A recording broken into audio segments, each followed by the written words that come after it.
Walang halaga sa akin ang salita ni Magallanes. Ang mahalaga ay ang barangay. Dapat pangalagaan natin ang ating mga sampo. May pananagutan tayo sa ating mga tauhan at lupain.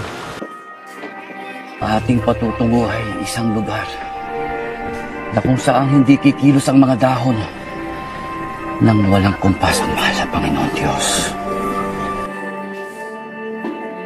Nagkaisa muli ang mga tao ng Ilocos! Tanggalin ang tributo! Tanggalin ang sapilitang paggawa!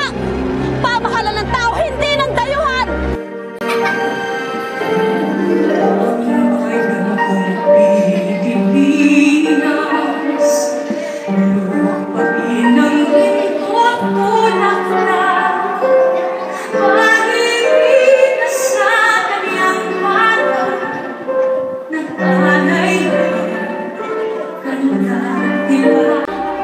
Paano ang ating responsibilidad?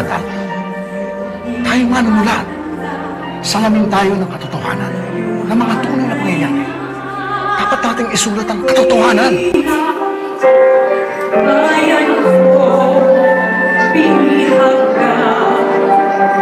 Maikling panahon na lang ang nalalabi sa buhay ko sa mundong ito at gaano man kaiksi yun, nais kong gamitin sa paglilingkod sa ating bayan.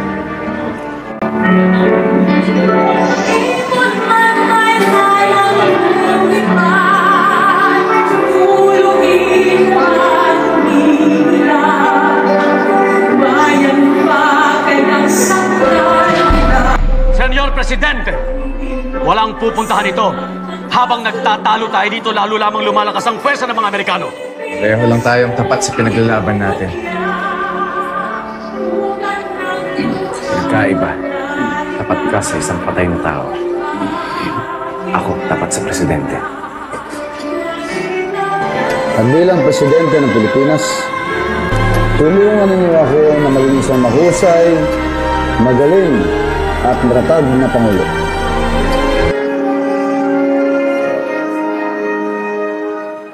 We should not depend on one man. We should depend on all of us.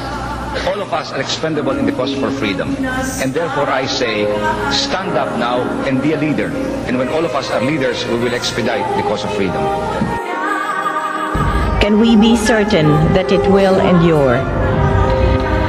Perhaps this vision of democratic freedoms, fleshed out by material progress and perfected by the equitable distribution of its fruits, is Christian socialist. Call it what you want. It is what the revolution of 1986 stands for and what I stand committed to.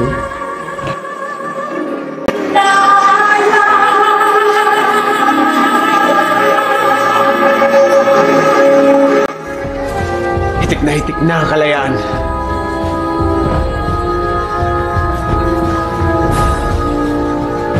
Pipitasin na lang.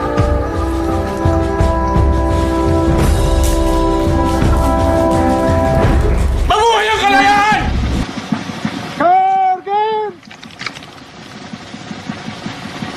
Apunten! Consumatum est!